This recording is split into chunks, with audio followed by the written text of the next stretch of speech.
Meu padrasto me molestava até os 21 anos. Eu tinha um amigo, ele colocou uma droga na minha bebida que eu não vi e me estrupou.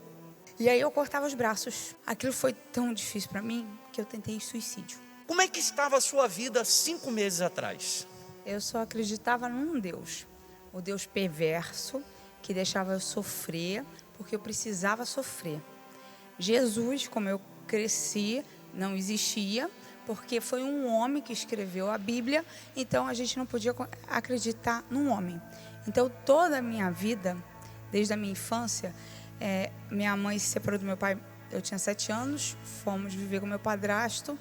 Meu padrasto me molestava até os 21 anos, ele me batia muito e batia muito na minha mãe, só que ele fazia, quando ele ia me molestar, ele falava que se eu contasse para minha mãe, ele mataria minha mãe e minha irmã.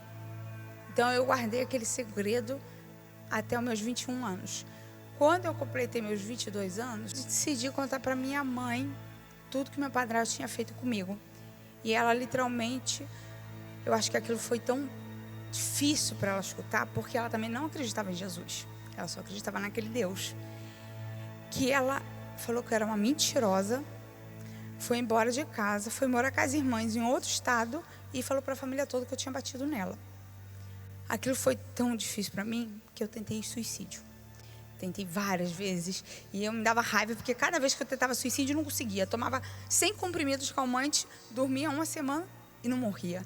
E aí eu cortava os braços. Por isso que eu tenho tatuagem, para tampar as cicatrizes. E tudo que eu fazia, nada adiantava para me matar. E a minha mãe não deu certo lá, voltou, tive minha filha, que a minha gravidez foi horrível, fiquei mais internada aqui em casa. E nesse decorrer, eu tive vários relacionamentos muito violentos, que me batiam muitos. E eu tive, já uns 7 anos atrás, eu tinha um amigo, que entre aspas, né? Ele colocou uma droga na minha bebida que eu não vi e me estrupou. Eu acordei toda sanguentada e eu sentia tanto ódio, que o senhor não tem noção. Mas eu sempre fui muito simpática, carismática, aquela pessoa que todo mundo quer estar perto porque sempre está sorrindo, fazendo piada, e ninguém sabia o que tinha dentro de mim, porque eu não deixava ninguém saber, nem minha família e nem ninguém. O que tinha dentro da senhora? Ódio, raiva, rancor, brigas com a minha mãe. Eu falava que eu a odiava e ela dizia a mesma coisa para mim. Ela dizia que queria a minha morte e eu dizia que eu queria dela. O meu esposo, ele parou de beber tem 3 anos porque ele era alcoólatra. E aí ele já era evangélico, mas ele tinha se afastado, foi para o espiritismo. E ele começou a colocar o Bispo Macedo nos domingos na televisão.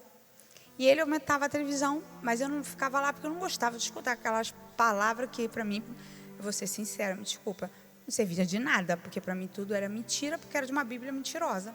Então eu ia lavar louça. Mas um dia o bispo falou algo que me chamou a atenção e eu sentei. Ele falou assim que a gente tinha que ser inteligente. E como para mim, que não conhecia a Bíblia, não conhecia a palavra, um bispo falar sobre inteligência e não falar sobre Deus, aquilo me chamou a atenção. E eu prestei atenção. E ele disse que a gente tinha que ter uma fé inteligente, que o nosso coração era mentiroso e que a gente tinha que perdoar. Mas não perdoar, falar assim, não. É assim mesmo que ele falou, que eu falava com aquele velhinho maluco, eu não sabia o que estava falando. Ele disse, você, assim mesmo na televisão, vai falar o nome da pessoa alta e vai dizer que perdoa. Eu escutei aquilo, me deu tanto ódio daquele bispo, saí, fui para a cozinha, acabar de lavar a louça, passou 1 dia, 2 dias. Falei assim, eu vou fazer com aquele bispo maluco falando para fazer. E sendo com o meu padrasto ano passado, ele morreu. E eu fiquei tão feliz com a morte dele que eu liguei para a funerária para ter certeza que ele estava morto. Porque foi a coisa mais vitoriosa que eu poderia sentir. E aí veio esse bispo maluco dizer para me perdoar aquele homem. Aí eu, com o maior ódio, tá bom, vou testar, não custa nada, eu sozinha. Eu perdoo o nome dele, Guto. Aí aquele ódio e vinha as lágrimas junto, porque eu falei assim, não acredito que eu vou fazer isso. Aí eu comecei a falar o nome de cada um. Eu chorei tanto, tanto, que aí algo engraçado aconteceu. Veio uma paz que entrou, que parecia que a minha corrente, que estava presa dentro do meu coração, foi aberta. E algo tão impressionante aconteceu. Eu parei de odiá-lo. E aquilo era uma sensação que eu nunca tinha sentido. Eu falei assim, Jesus, o que é isso? Que sentimento é esse? Aí eu descobri que era a libertação. E de repente, eu escutei aquele velhinho maluco na semana seguinte, na outra semana. E aí eu um dia cheguei para minha mãe, porque ele falou. E aí eu olhei dentro dos olhos da minha mãe e falei assim, eu te perdoo e eu te amo. Ela chorava tanto, porque eu não esperava isso dela. E ela chorava igual um bebê, dizendo que ela tinha tanto ódio dela, por ela não poder me ter protegido, que ela não sabia como demonstrar. E aí eu falei assim, não importa mais nada, eu amo você e te perdoo. E abracei. Eu acho que tinha uns 20 anos que eu não abraçava minha mãe, e a gente mora 20 anos sempre juntas. E eu abracei ela com toda a fé. E aí tudo foi começando a mudar. Aí a minha filha foi para o hospital. Porque de um sábado, ela estava ótima, num domingo ela ficou muito ruim, e no qual eu fumava. E quando eu fui para o hospital com a minha filha na UPA, que era perto da minha casa, até então o aparelho estava com defeito. Aí o médico virou e falou, trocou de plantão, falou que ela precisava ir para uma UTI, que ela estava muito grave. Aquilo me deu um pânico. Eu falei assim, como? E ela tem plano de saúde, mas o plano de saúde queria, eu moro em Petrópolis, queria mandar ela para Campo Grande. Eu falei assim, Jesus, e eu comecei a ficar desesperada 3 horas da manhã. Quando foi 5 horas da manhã, eu me lembrei de um testemunho do rapaz que não tem a metade da cabeça, que o bispo colocou. E eu falei assim, olhando para o céu, com o cigarro na mão, Senhor Jesus, eu não tenho nada para dar para o Senhor, mas eu dou meu pulmão para dar minha filha. Se o Senhor fizer esse milagre, nunca mais eu coloco isso na minha boca. Apaguei. Quando eu entrei, a doutora veio, estava cheio, né?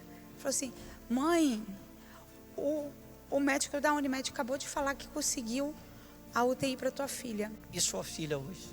A minha filha veio aqui, pulou, dançou e tudo mais, e eu só digo uma coisa. Depois que ela teve alta, eu estava cheia daquelas papeladas em cima da mesa. E aí eu escutei uma voz falando comigo. Vai para Del Castilho agora se batizar. Eu me batizei aqui. Eu conheço Jesus porque Ele libertou meu coração. E conheço um Pai maravilhoso que eu sei que me ama. Pode aparecer a doença que for, o problema que for, eu sou feliz. Coloca aquela foto ali dela antes, há 5 meses atrás. Olha agora. Olha aí. É o Espírito Santo.